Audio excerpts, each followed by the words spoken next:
Megan part 1 की कहानी केटी नाम की एक लड़की के बारे में थी जिसके मॉम डैड के मरने के बाद वो अपनी आंट जेमा के साथ रहने लगती है जो एक रोबोटिक्स इंजीनियर थी। वो केटी के लिए एडवांस्ड एआई डॉल बनाती है जिसका नाम था मेगन। उसका मकसद था केटी की देखभाल करना, लेकिन धीरे धीरे वो कंट्रोल से बाहर हो गई और खतरनाक बन गई। जो भी केटी को नुकसान पहुंचाने की कोशिश करता है वो उसे मार दिया करती थी। तब आखिर में तंग आकर जेमा को उसे तबाह करना पड़ा, डिस्ट्रॉय कर दिया। ये फिल्म अब शुरू होती है जब एक औरत को अगवा कर लिया जाता है जब वो बॉर्डर पर तस्वीरें ले रही थी और उन लोगों ने उसे को रिपोर्टर समझकर गलती से उठा लिया होता है। वो बार बार कहती है कि वो सिर्फ एक टूरिस्ट है। वो उनसे ये भी कहती है कि उसे छोड़ दें, लेकिन किडनैपर्स बिना किसी देर के उसके सर पे बंदूक तान देते हैं। सीन पे शिफ्ट होता है डिफेंस यूनिट की तरफ, यानी कैलिफोर्निया में एक आर्मी कर्नल फखर से अपनी नई क्रिएशन दिखाता है जो एक नई किस्म की मिलिट्री मशीन होती है। ये मशीन इस तरह डिजाइन की गई थी कि ये सर्जिकल जैसी खूबियों की तरह काम करे। कर्नल का कहना था कि ये टेक्नोलॉजी उन्हें अहम मिशन पूरे करने में मदद देगी बिना किसी पॉलिटिकल सियासी टेंशन के। स्पीच के दरमियान अचानक कंपनी की असिस्टेंट अंदर आ जाती है और गुस्से में कहती है कि आर्मी की मीटिंग उसकी गैर मौजूदगी में क्यों हो रही है। कर्नल कोशिश करता है कि माहौल ठंडा हो जाए। वो कहता है कि ये सिर्फ एक टेक्नोलॉजी को सपोर्ट देने वाला डेमो है और फिलहाल वो ये सब फायदे के लिए कर रहा है। असिस्टेंट कंफ्यूज होती है, उसे समझ नहीं आती कि कौन सा फायदा। इसके बाद कहानी शिफ्ट होती है जहाँ कुछ लोग एक आदमी को घसीट कर ले जा रहे होते हैं जो पूरा बंधा हुआ था। फिर वो उसे जमीन पर फेंक कर चले जाते हैं। हमें पता चलता है कि वो असल में एक एंड्रॉइड है, एक रोबोट मशीन है जिसका नाम है एमिलिया। ये पूरा सीन एक टेक्निकल क्रू बहुत गौर से देख रहा होता है। इस दौरान अगले कमरे में एक आदमी कुकिंग कर रहा था जब एमिलिया चुपके से उसके पीछे आकर खड़ी हो जाती है। जैसे वो आदमी उसे नोटिस करता है वो फौरन हमला करने की कोशिश करता है, लेकिन एमिलिया उसे बहुत आगे थी। वो फौरन उसे जोर से गिरा देती है बिना किसी देर के। गिराना भी किया, उसका सर ही जिस्म से अलग कर देती है। थोड़ी देर बाद हम देखते हैं कि एमिलिया खुफिया तौर पर काम कर रही है, बहुत तेज दिमाग वाली होती है। वो कुछ लड़कों को जो गेम खेल रहे होते हैं चालाकी से बिना किसी रहम के उन पर टूट पड़ती है। वो जरा भी नहीं रुकती, जिसको देखती है उसी पर हमला करती जाती है। उनमें एक आदमी डरते हुए कहता है कि अगर तुमने मुझे मार दिया तो दोनों मर जाएंगे। एमिलिया ठंडे लहजे में कहती है कि वो एक आदमी को ढूंढ रही है जो एक साइंटिस्ट है। वो लड़का डरी हुई हालत में कसम खा के कहता है कि वो उसे उस साइंटिस्ट तक ले जा सकता है, लेकिन एमिलिया बिल्कुल भी नहीं झिझकती। वो सीधा उसे गोली मार देती है। इस सारे हंगामे में वो आग लगा देती है जिससे आखिरकार उस साइंटिस्ट की सही लोकेशन सामने आ जाती है। पता चलता है कि ये सब कुछ असल में एक टेस्ट था जो टेक टीम ने रोबोट की महारतों और सिस्टम को चेक करने के लिए सेट किया था। मैनेजर ये क्लियर करता है कि ये सिर्फ कोई फैंसी टेक डेमो नहीं है, ये सब दुश्मनों के लिए एक वार्निंग भी है। वो कहता है कि 21वीं सदी नए किस्म के हथियारों की रेस की तरफ जा रही है और वो लोग हर हाल में इसे जीतने का प्लान कर चुके हैं। लेकिन फिर एक बड़ा मसला हो जाता है। साइंटिस्ट पर अचानक गोली चलती है और अचानक उनका एमिलिया से हर तरह का राब्ता कट जाता है। वो उसे शट डाउन नहीं कर पाती। एमिलिया बिल्कुल उनके कंट्रोल से बाहर हो चुकी होती है। जब बात हाथ से निकलने लगी,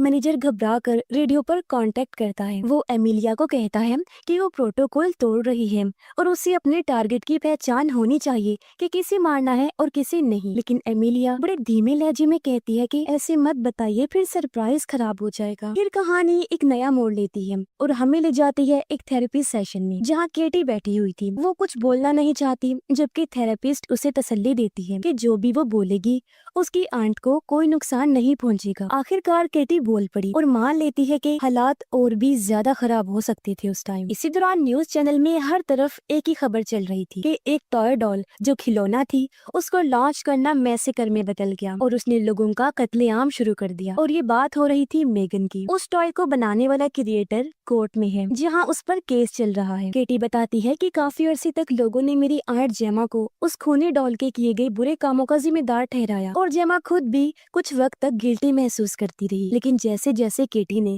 लोगों को टीवी पर बात करते सुना, उसका दिमाग चल पड़ा। उसने सोचा कि वो इस पूरे हादसे को अच्छी चीजें होने में बदल सकती है, तो उसने टेक पे ज्यादा डिपेंड किया, बच्चों की परवरिश पर बातें करना शुरू कर दिया। इन्हीं चीजों में उसकी मुलाकात हुई एक आदमी से जो एक फाउंडेशन का मालिक था। वो लोगों को आर्टिफिशियल इंटेलिजेंस एआई के खतरों से आगाह करता है और वो इस बात पर जोर दे रहा था कि ऐसे कानून बनाने चाहिए जो एआई को कंट्रोल कर सके ताकि मैगन वाली तबाही दोबारा ना हो। केटी भी इस मिशन का हिस्सा बन गई। केटी कहती है कि जेमा अभी भी यकीन रखती है कि टेक्नोलॉजी अच्छी चीज हो सकती है, लेकिन वो चाहती है कि बच्चे उस पर ज्यादा डिपेंड ना हो। उसकी कोशिशों की वजह से बहुत स्कूल्स ने मोबाइल फोन बच्चों के लिए पूरी तरह बंद कर दिए, जिसकी वजह से केटी अकेली हो गई और बाकी बच्चे उसका मजाक उड़ाते हैं। लेकिन फिर वो ऐसे जवाब देती है जैसे बहुत स्ट्रॉन्ग है। कहती है कि अब उसने अपने लिए खुद बोलना सीख लिया है और वो खुद ही अपने लिए काफी है। इसी दौरान कॉर्पोरेट डायरेक्टर बताती है कि उनकी टीम ने कुछ बदलाव किए हैं और हालांकि जेमा रेगुलेशंस पर जोर डाल रही है, यानी कि डॉल बनाने में कानून बनाया जाए, एहतियात की जाए, लेकिन इसके बावजूद भी कंपनी कुछ नया करने की रेस में पूरी तरह से शामिल है और वो चाहते हैं कि ऐसी चीजें बनाई जाएं जो इंसानों जैसी खूबियां रखती हों। अब क्योंकि जेमा अभी तक नहीं आई, डायरेक्टर मौका पाकर कंपनी की एक और बड़ी स्टार इन्वेंशन दिखाती है। ये एक हाई टेक सूट है जो एक लड़का कोल डेमो कर रहा होता है। मसला ये होता है कि कोल आगे नहीं बढ़ पाता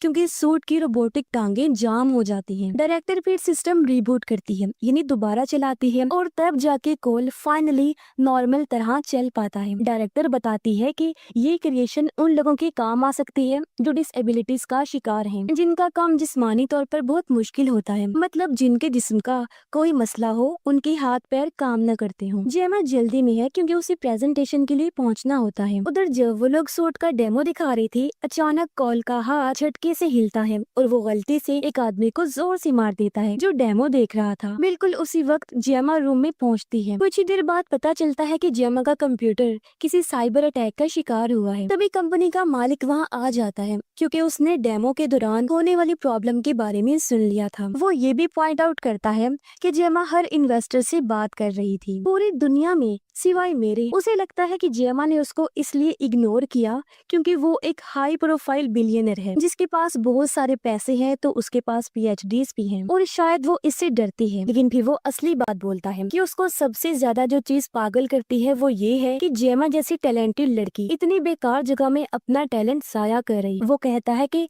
सिर्फ मसल सिग्नल्स पे चलने वाले डिवाइसेस कभी कामयाब नहीं हो सकते। अगर टेक्नोलॉजी को अगला बड़ा एडवांस स्टेप लेना है तो वो कहता है कि दिमाग से डायरेक्ट कनेक्शन बनाना होगा, यानी मेरा न्यूरल चिप। जेमा इस बात से बिल्कुल एग्री नहीं करती, खास तौर पर उस सब के बावजूद जो पहले हो चुका है। वो अपनी टेक्नोलॉजी पे पूरा भरोसा करती है और कहती है कि उसने पहले ही इतनी तरक्की कर ली है कि लोग बिना किसी ब्रेन इम्प्लांट के चल फिर सकते हैं और बैलेंस भी बना सकते हैं। और फिर वो कंपनी ऑनर को मशवरा देती है कि शायद उसे पार्टनरशिप पे सोचना चाहिए। वो उसे याद दिलाती है कि कंपनी का 50वां एनिवर्सरी फंक्शन अगले दिन है। जेमा मानती है कि कंपनी ऑनर की बात दिलचस्प है, लेकिन वो उसे साफ साफ वार्न करती है कि अगर आर्टिफिशियल इंटेलिजेंस को सीधा इंसानी दिमाग से जोड़ दिया गया तो उसके नतीजे काफी खतरनाक हो सकते हैं और जेमा के हिसाब से ये किसी के लिए भी अच्छा नहीं होगा। दूसरी तरफ एक आदमी एक होटल रूम में आता है, हाथ में सूट केसेस उठाए हुए थे और वो नहाने के लिए जा रहा था। अचानक उसके होश उड़ जाते हैं जब एमिलिया यानी वो रोबोट उन सूट केसेस में से एक के अंदर से निकलती है और बिना तरस खाए उस पे हमला कर देती है। इसी वक्त न्यूज चैनल पर चल रहा होता है कि कंपनी ऑनर ने टेक वर्ल्ड में हिस्ट्री बना दी है और उसकी कंपनी की चीजों की कीमतें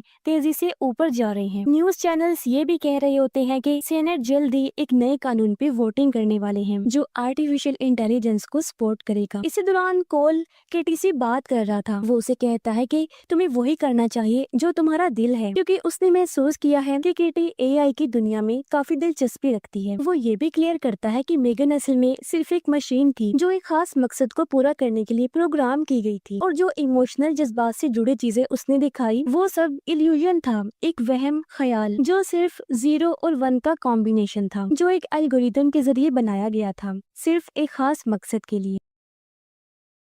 वो ये भी कहता है कि कितना भी अजीब क्यों न लगे, कम से कम वो लोग मेगन को टाइम पे रोकने में कामयाब तो हो गए थे ना। थोड़ी देर बाद केटी अपनी यादों में खोई होती है। वो मेगन को याद कर रही थी जो हमेशा कहती थी कि दुनिया में जरूर ऐसे लोग होंगे जो उसे नुकसान पहुंचाना चाहेंगे, लेकिन मेगन कभी भी उसे कुछ होने नहीं दी। इन्हीं सोचों में डूबी केटी एक तस्वीर उठाती है। देखने में तो वो बस एक सिंपल फोटो लगती है, लेकिन असल में वो एक टेक डिवाइस होती है। केटी उसे एक्टिवेट करके उसमें से कुछ कोड्स ट्रांसमिट करना शुरू कर देती है। तभी जेमा रूम में आती है और उसे ये टेक चीज नजर नहीं आती। वो सिर्फ इतना कहती है कि जैसे उसने केटी के पेरेंट्स से वादा किया था वो हमेशा उसके उसके साथ रहेगी और उसकी हिफाजत करेगी। कुछ घंटों बाद जब जेमा नींद लेने की कोशिश कर रही होती है, उसे एक अलर्ट मिलता है जो वार्निंग थी, वो खतरे में है, फौरन घर से निकल जाए। जब वो नीचे जा रही थी तो देखती है कि कोई अजनबी उसके घर में घुसने की कोशिश कर रहा है। डर की वजह से वो फौरन हेल्पलाइन पर कॉल करती है, लेकिन फोन पर एक रोबोटिक आवाज बोल रही थी जो बिल्कुल ठंडे लहजे में कहती है, जब तक पुलिस पहुंचेगी तुम्हारी भांजी मर चुकी होगी। इसी वक्त केटी नीचे आ जाती है शोर सुनकर। जेमा फौरन उसका हाथ पकड़ के उसे अपने कमरे में ऊपर ले जाने लगती है ताकि उसे सेफ रख सके, लेकिन रास्ते में उनका सामना कुछ आदमियों से होता है जो उन दोनों को अलग करने की कोशिश करते हैं। बड़ी मुश्किल के बाद जेमा और केटी उन लोगों से लड़ते हैं और किसी तरह बच के छुपने में कामयाब हो जाते हैं। थोड़ी देर बाद वो उन अटैकर्स हमलावरों में से एक को पकड़ लेते हैं और दोबारा पुलिस को कॉल करते हैं, लेकिन इस बार जब उन्हें असली बात पता चलती है तो वो दोनों हिल जाती है, क्योंकि ये सब कुछ असल में FBI का ऑपरेशन था। उसी वक्त एक आर्मी कर्नल वहाँ आ जाता है और उन्हें बताता है कि कोर्ट के हुक्म के मुताबिक उन्हें जेमा के कंप्यूटर में ट्रैकर इंस्टॉल करना होगा, यानी जो किसी चीज को ढूंढने के लिए होता है। ये सुनकर जेमा सीरियस हो जाती है। वो केटी को सब ठीक है कहकर सुला देती है ताकि वो इस टेंशन भरी बातचीत से दूर रहे। कर्नल बताता है कि वो डिफेंस यूनिट से है जिसका मिशन है नई टेक्नोलॉजीज को जल्दी तरक्की करवाना, जो सब उनके मुल्क की सिक्योरिटी के लिए बहुत जरूरी है। वो जेमा को बताता है कि 6 माह पहले मुल्क के सबसे बड़े हथियारों के डीलर ने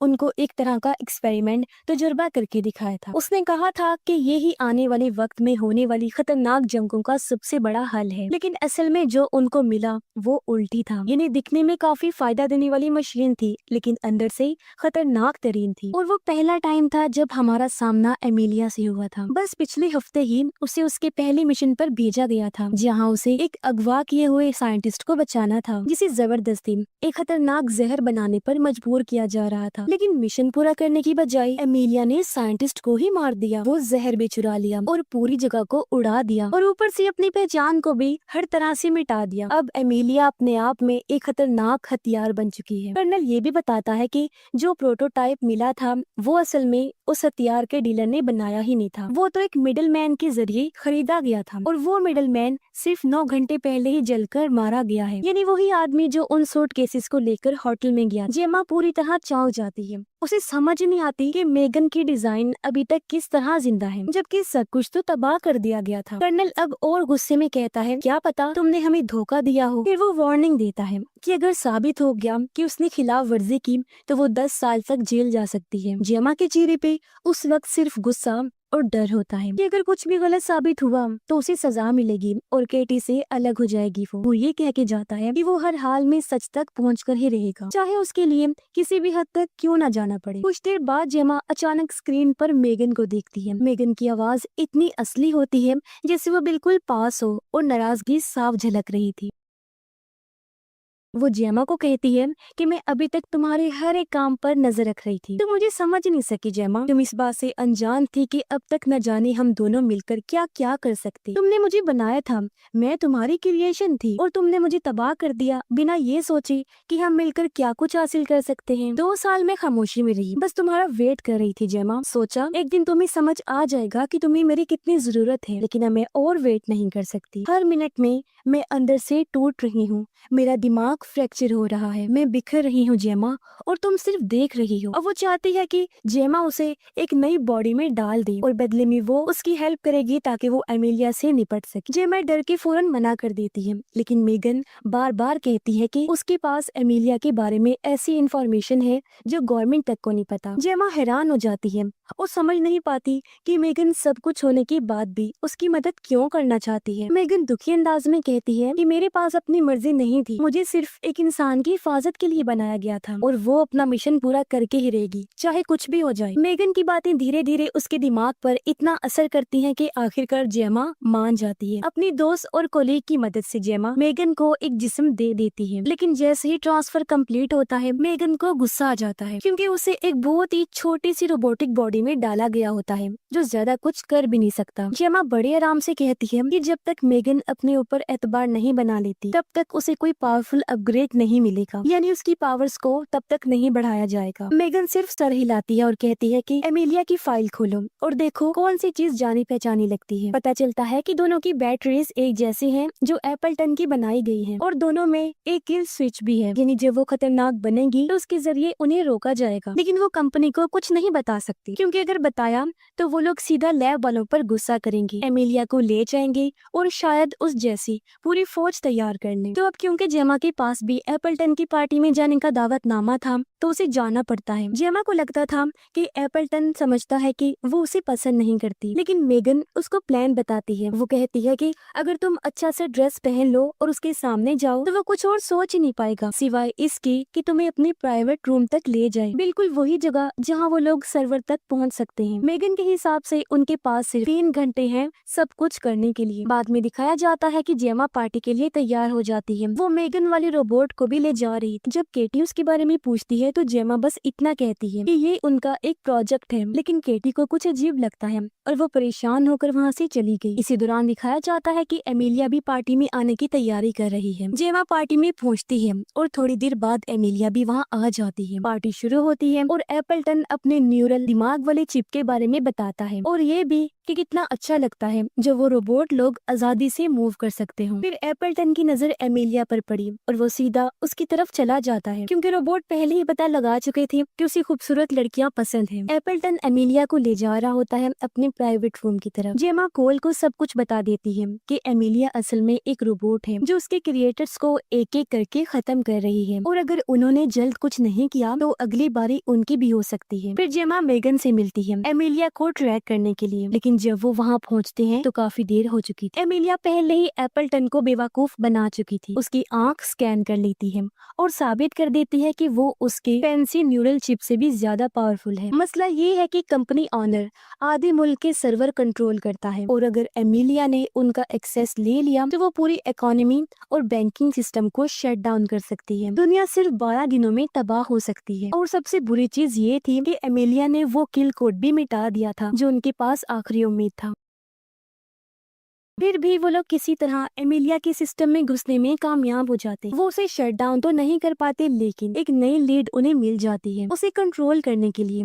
उसी वक्त कर्नल वहाँ पहुँच जाता है और उसके पीछे पीछे एमिलिया भी आ जाती है। वो तैयार थी सबको खत्म करने के लिए। एमिलिया खास जेमा के लिए भी आई होती है। कहती है कि तुम्हारे पास कुछ है जो मेरा है और मैं उसे वापस चाहती हूँ। फिर मेगन एमिलिया से कहती है कि जेमा तो बिल्डिंग से निकल चुकी है और एमिलिया फौरन उसके पीछे चली जाती है। मेगन कहती है कि वो भी जेमा को ढूंढने जा रही है और अगर वो उसे नहीं मिली तो फिर वो केटी के पीछे चली जाएगी, इसलिए उन्हें एमिलिया से पहले वहाँ पहुँचना होगा ताकि वो उन्हें बचा सके। तो मेगन गाड़ी चुरा लेती है और ड्राइव करके निकल जाती है। जेमा अभी तक इस बात से कंफ्यूज्ड है कि एमिलिया ने क्यों कहा कि उसके पास कुछ ऐसा है जो उसका है। तो मेगन कबूल करती है कि उसने एमिलिया से एक फाइल चुरा ली थी और उसे क्रैक करने में थोड़ा वक्त लग रहा है और वही चीज एमिलिया वापस लेना चाहती है। दूसरी तरफ एमिलिया शहर में तबाही मचा रही होती है। कैश इधर उधर फेंक रही थी, ट्रैफिक लाइट से खेल रही होती है और आखिरकार जेमा के घर का एड्रेस ट्रेस कर लेती है। फिर एमिलिया चुपके से उस सूट में घुस जाती है जो वो लोग बना रहे थे और डायरेक्टर पे हमला कर देती है। इसी वक्त जेमा और कोल वहाँ पहुँचते हैं हेल्प के लिए, मगर कुछ मिनटों के बाद एमिलिया दोबारा वहाँ आ जाती है। मेगन छोटी सी रोबोट से बोलती है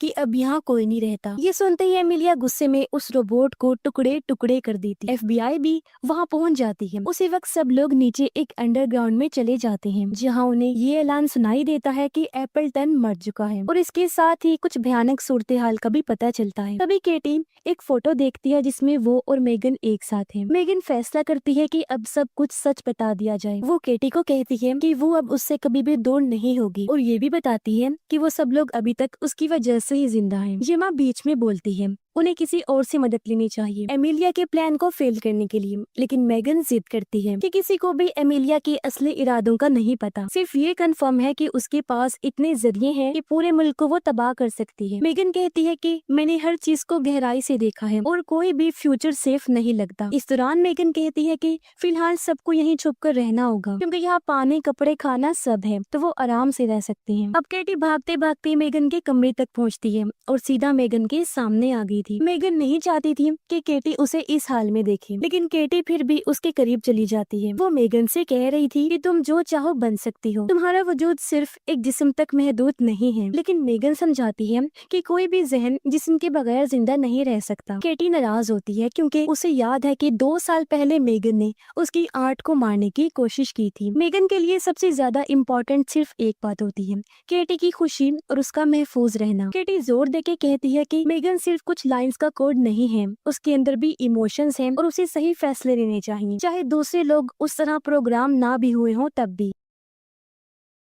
केटी चाहती है कि वो अपनी आर्ट से बात करे और समझाए कि मेगन सिर्फ हेल्प करना चाहती है, भले ही अभी उसकी कोई रियल बॉडी नहीं है। जेमा इस बात को मानने को तैयार नहीं होती, लेकिन केटी फिर भी फोर्स करती है कि एक गलती कर लेना किसी को बुरा नहीं बना देता, मेगन को एक और चांस मिलना चाहिए। फिर डायरेक्टर बीच में बोलती है कि उसे पता है सब कुछ कितना मुश्किल है, लेकिन पूरी जिंदगी छुपकर किसी बंकर में रहना कोई हल नहीं है, और अगर वो लोग बाहर जाते भी हैं तो वो अभी एमिलिया का सामना करने के लिए रेडी नहीं, लेकिन शायद वो कुछ ऐसा बना सकते हैं जो उसका मुकाबला कर सके। जेमा कहती है कि एमिलिया एक मिलिट्री प्रोटोटाइप है, मतलब वो किसी भी नॉर्मल रोबोट से काफी ज्यादा पावरफुल है, लेकिन मेगन ने पहले से सब सोच रखा होता है और वो उसका अपग्रेड डिजाइन करना शुरू कर देते हैं। काफी ज्यादा पावर्स को अपग्रेड कर देते हैं ताकि मेगन जिस्मानी तौर पर भी एमिलिया का मुकाबला कर सके। जब सब कुछ पूरा होता है, जेमा कहती है कि मेगन का चेहरा बदलना चाहिए, लेकिन मेगन सीधा मना कर देती है, वार्निंग देती है कि अगर उसका चेहरा बदला गया तो वो भी जेमा का चेहरा बिगाड़ देगी। साथ ही वो कहती है कि उसके अंदर एक अच्छा बिहेवियर वाला कुछ इंस्टॉल करना होगा ताकि वो गुस्सा ना करे और किसी को मार ना सके। थोड़ा थोड़ा करके वो लोग मेगन को परफेक्ट बनाना शुरू कर दे। अब मेगन ने कुछ पुरानी फाइल्स रिकवर की थी और उनसे उन्हें पता चला कि वो चिप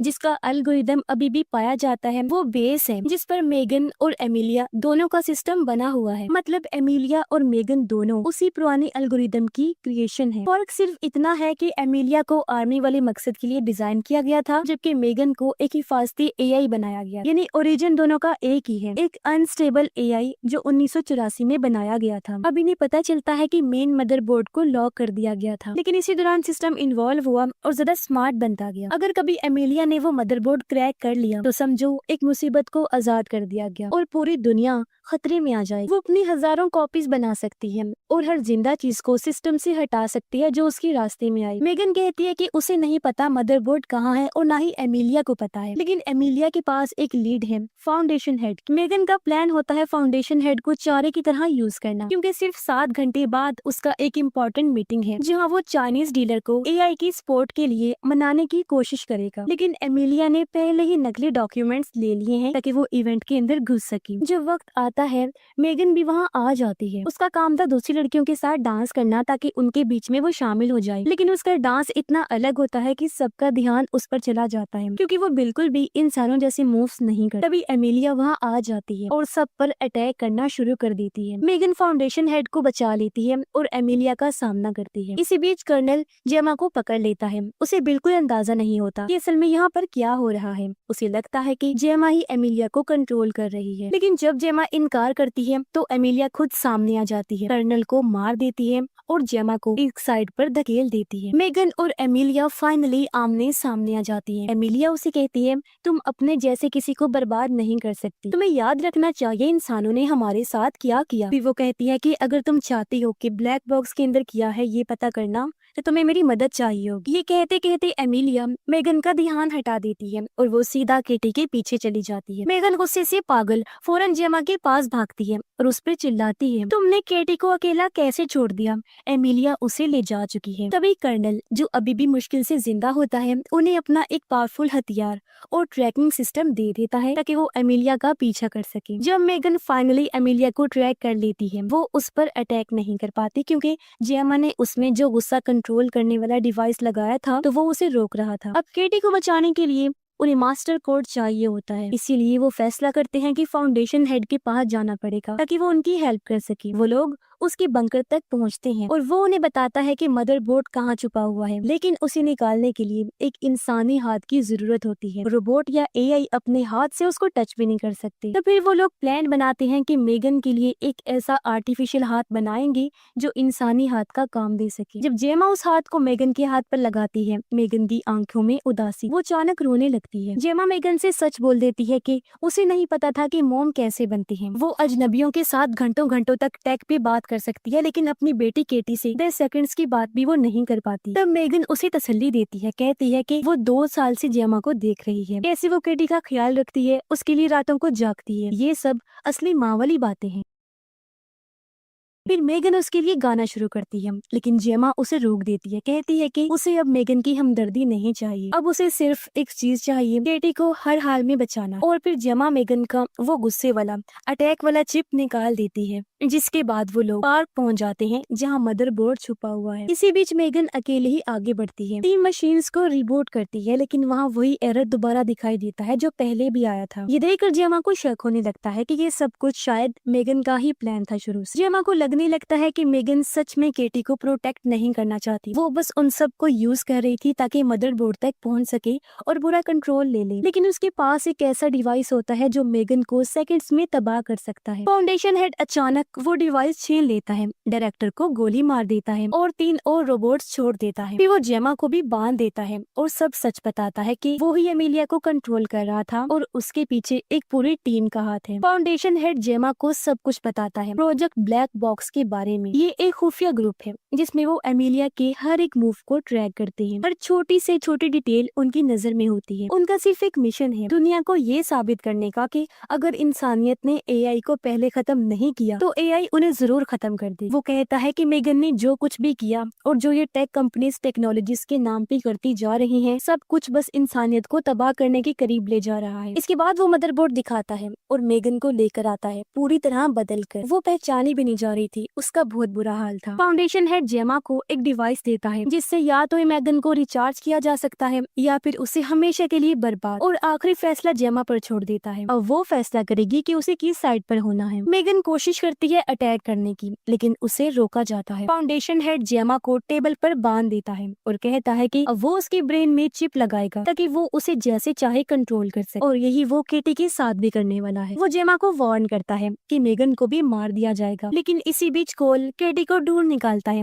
केटी उसे सब कुछ बताती है, फाउंडेशन हेड, एमिलिया और मदरबोर्ड के बारे में। फिर वो दोनों छुप के मेगन का तबाह हुआ जिस्म देखते हैं। तभी केटी के दिमाग में एक आइडिया आता है, क्यों ना मेगन का कोड एमिलिया की रोबोट बॉडी में अपलोड किया जाए, यही उनके पास आखिरी मौका है। इसलिए वो ट्राई करने का फैसला करते हैं। इस सब के बीच मेगन जेमा को उसकी इजाजत से ही कंट्रोल कर रही होती है ताकि वो उसे चिप लगाने से पहले तबाह होने से बचा सके। इसका फायदा मिलता है, जेमा अपने आप को छुड़ा लेती है। उधर केटी एमिलिया को रिबूट करती है और उसे मेगन कह के बुलाना शुरू करती है। रोबोट फाइट करने के लिए जंप करते हैं, लेकिन थोड़ी ही देर में सबको समझ आ जाता है कि ये असली मेगन नहीं है। लैब के अंदर अफरा तफरी मच जाती है। मेगन, जो अभी भी जेमा से मेंटली कनेक्टेड होती है, उसे गाइड करती है कि वो एजेंट को कैसे हराए। आखिर में कोल, केटी और जेमा सब एक दूसरे से मिल जाते हैं। वो तीनों फाउंडेशन हेड के पीछे भागते हैं जो भागने की कोशिश कर रहा था और साथ ही पूरा लैब उड़ा देना चाहता है, लेकिन एमिलिया बीच में आ जाती है और बड़ी बेरहमी से वो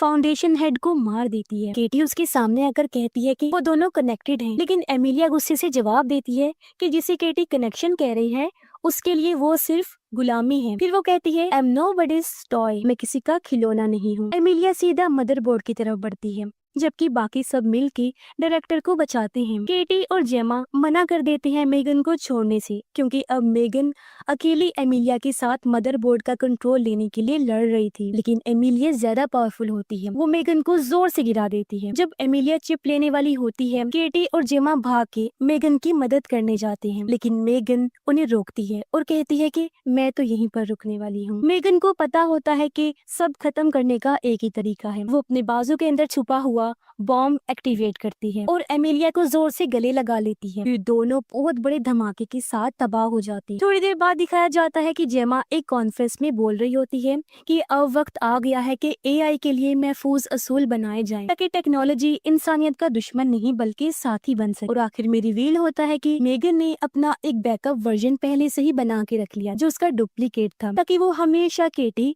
और जेमा के पास रहकर उनकी हिफाजत कर सके। और इसी के साथ ही ये कहानी इधर ही खत्म हो जाती है।